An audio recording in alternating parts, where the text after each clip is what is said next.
So hello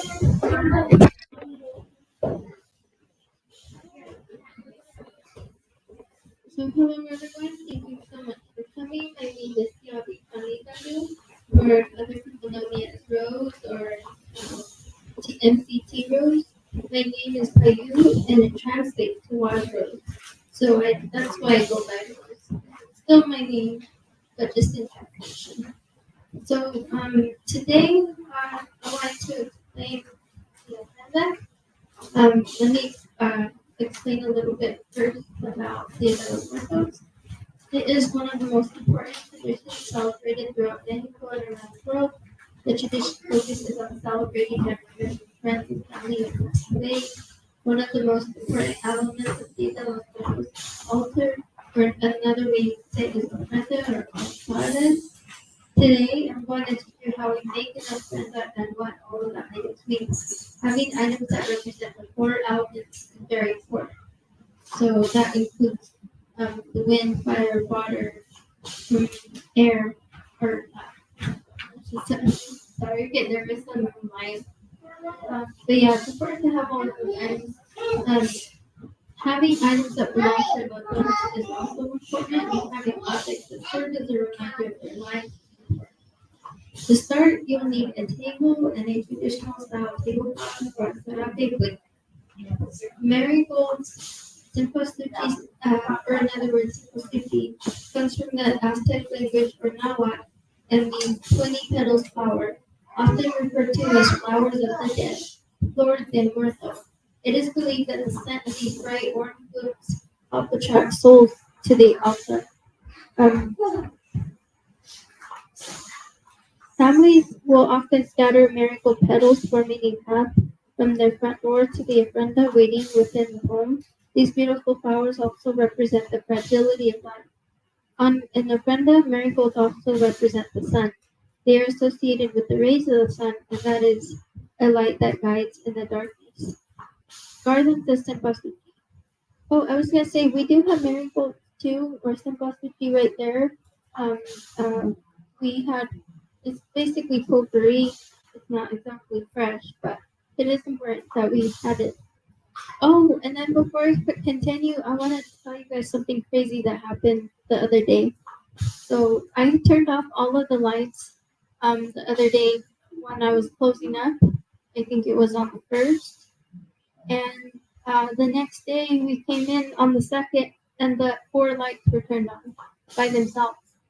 So we believe that Ofrenda that our loved ones came through. Okay, so let me continue. Garlands of simplicity. So we have plenty of garlands. If you see also, a simplicity garland is said to lead spirits back to the earthly realm sometime for this enlivening holiday to feast on the offerings provided for them.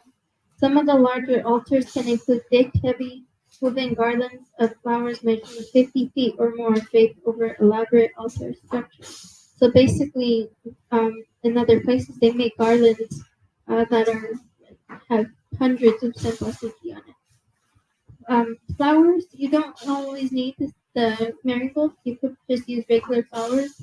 It symbolizes the brevity of life, and it's an essential element of Day of the Dead. Life is short, and the flowers, are a reminder. While marigolds, coxcomb, and baby's breath are among the most popular Day of the Dead flowers, chrysanthemums, carnations, roses, and other flowers also grace the altars. Okay, so papel picado. That's the stuff that you see hanging up there. While many people opt to go the easy route and purchase pre-made versions of this intricately cut tissue, many people cut theirs by hand. The holes allow a way for the souls to travel through and visit.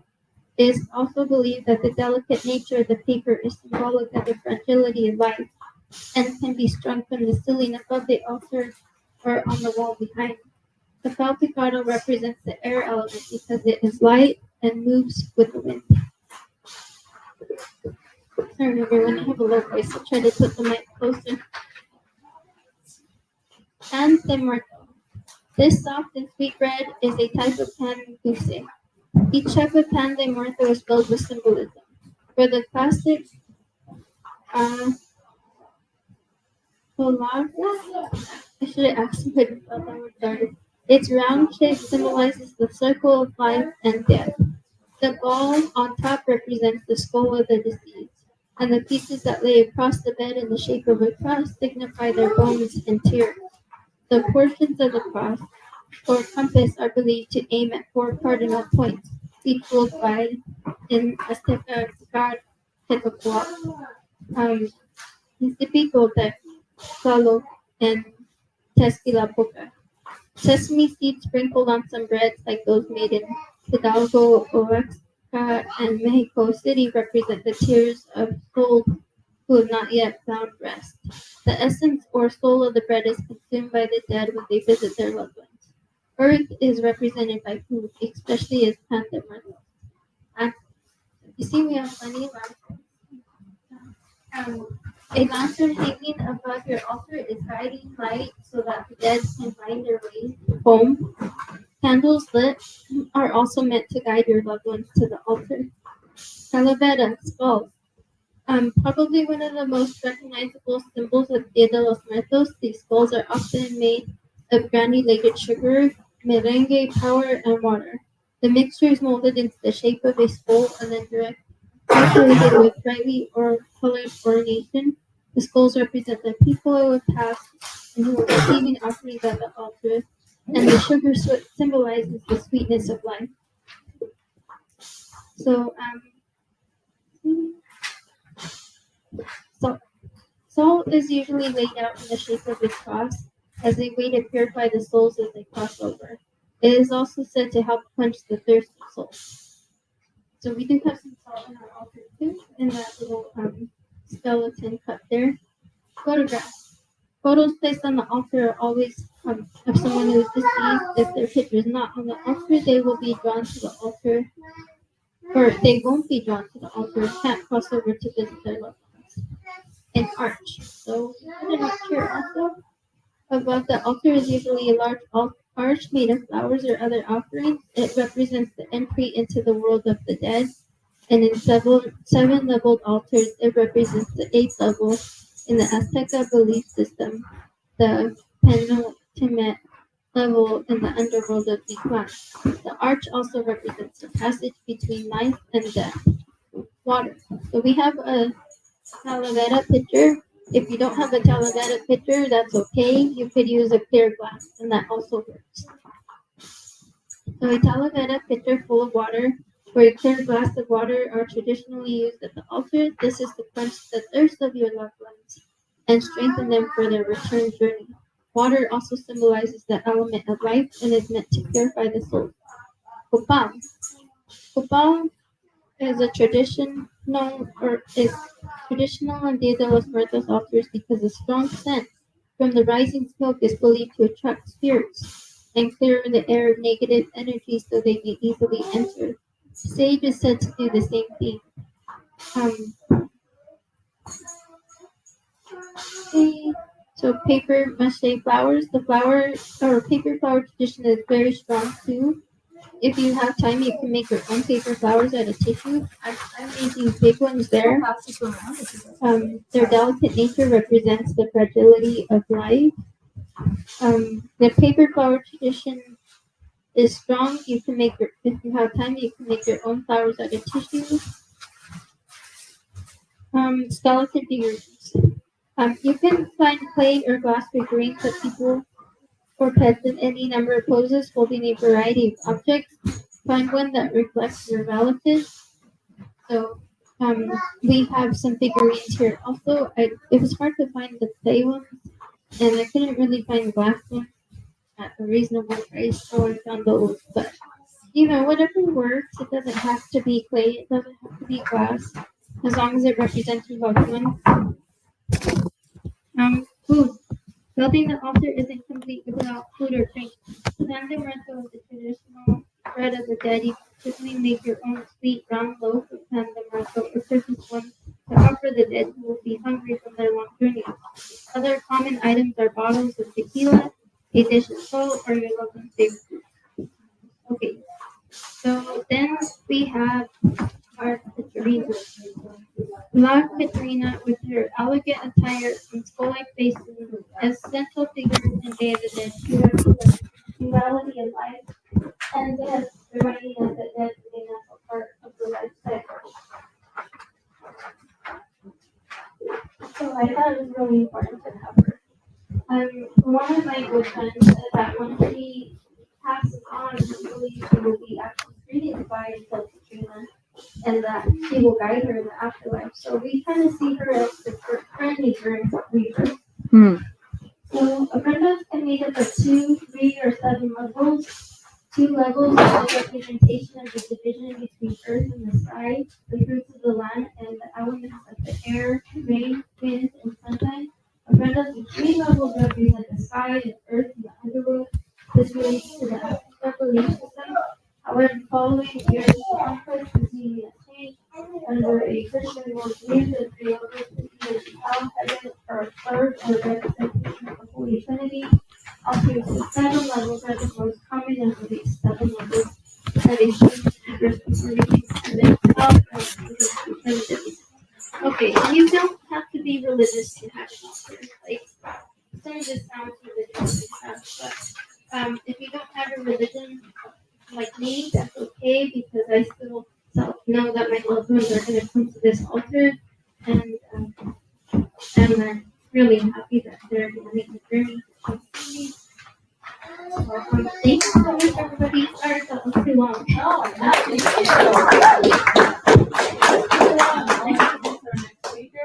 Another round of applause for Tziavii. Rose. Woohoo! And next I'm going to introduce BreeAnna, who's going to talk to us about Las Comidas de Las Ofrendas, which means the food of the altar. So I'm going to let her speak about that. Hi everyone, my name is BreeAnna Guerra Rodriguez. I'm a local community organizer here. Some of you may know me, but it's nice to see you all. Tziavii touched the base on a little bit of some of the traditional foods we use on the ofrendas or the altars, such as the pan de muerto. Not a lot of people know that the pan de muerto predates, we'll say, the colonization of Mexico and Southern America.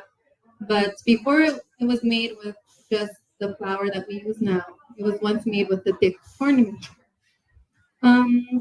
And as you can read in this paper here, the top of you have the canadillas, which are the little bone or hueso-shaped pieces of the pan.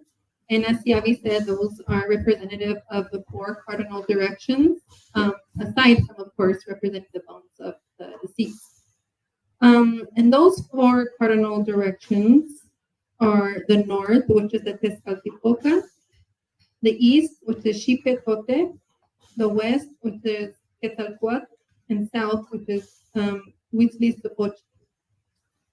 And also, I want to kind of touch base on the more traditional indigenous roots behind Dia de los Muertos. As we know, it's traditionally now celebrated starting on October 28th, which is when we welcome the mascotas or the pets to our ofrendas, and it lasts until November 2nd. But prior to these dates, it was traditionally celebrated in Mexica culture starting on the 2 20-day months of the Mexica Aztec calendar, which was August and September. And it wasn't until the Spanish came that they really intertwined Catholicism with traditional ways of life. So it was synchronized to celebrate All Souls Day, which the church would celebrate on, of course, November 1st through the 2nd. But aside from Pan de Muerto, a lot of the times people like to put traditional foods such as a hot drink called champurrado, which is basically a hot chocolate drink. You can make it with what is called piloncillo, which gives it its sweet flavor, and that is the traditional Mexican cane sugar, as well as canela or cinnamon. And so what's interesting is this champurrado drink, again, it predates any Spanish influence.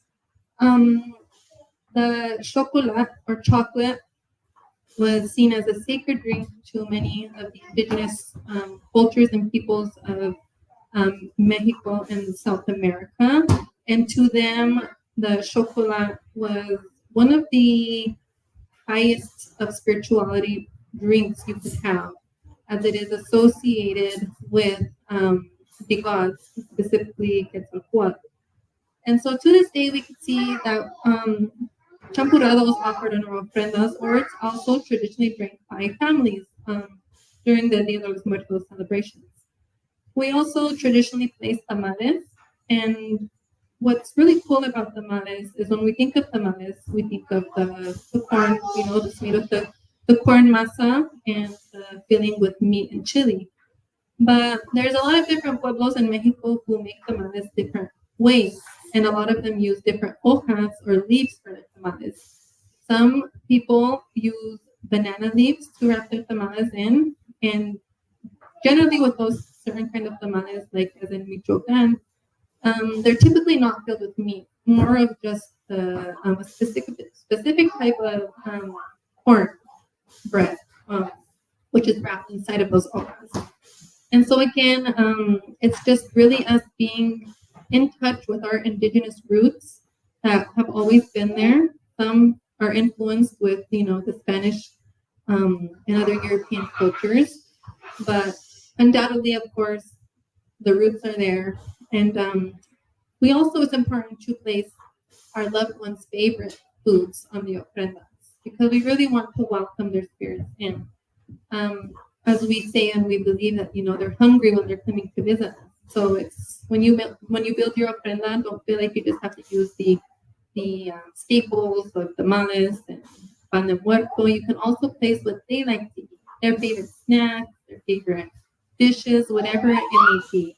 You can place on the ofrenda. I'm trying to think of some other foods that are typically placed, which also have indigenous roots to them. I can't think of many. Oh yes, we like in Mexico to eat calabazas or pumpkin inside of hot milk with cinnamon, and that's another staple that is placed on the ofrendas during Dia de los Muertos.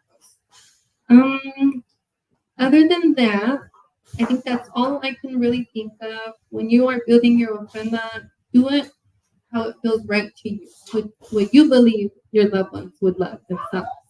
And that will really welcome in their spirits. So if anybody has any questions about the foods or drinks, you could find me and I'll be glad to talk about them with you all. But thank you all for coming. This is a really beautiful cultural celebration in our communities, and we're always happy to share with everyone. So thank you again, and thank you, Tziavii, for helping organize this.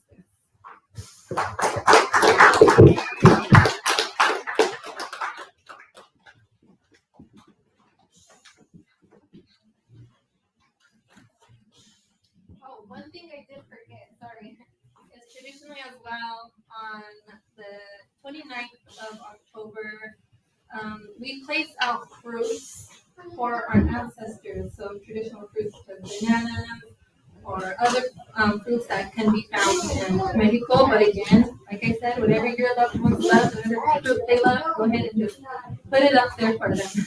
Thank you again. Okay, everybody, the museum is free for you to walk through. Go ahead and enjoy it. We have refreshments outside at the 50 rooms, and then also some rock painting outside also. So let me know if you have any questions or if you need anything. We should have somebody here who's going to read a book, maybe around, I'd say around 3. And then we have our entertainment starting around 3:40. And that'll be outside. And that'll be outside. Cool. I'm like, I'll say, yeah, that's fantastic. Wow. And everyone, thanks so much for being here. Please do have your friends and family come out. We're going to be here all day until 8 p.m. And the art show will be starting here at 5 as well for Dave Sanchez. So at 3:40 or so, we'll have Audrey Shockey and many other performers performing right outside here. And yeah, so definitely big post, get your friends and family here, and then feel free to go check out the exhibit. If you haven't seen it yet, basically we did a lot of updates to it and got new lighting, did some work on artifacts, give them love and care, and honor our Indigenous people. So I'm Morella Jones, I'm the director, and thanks so much for being here. I'll see you soon.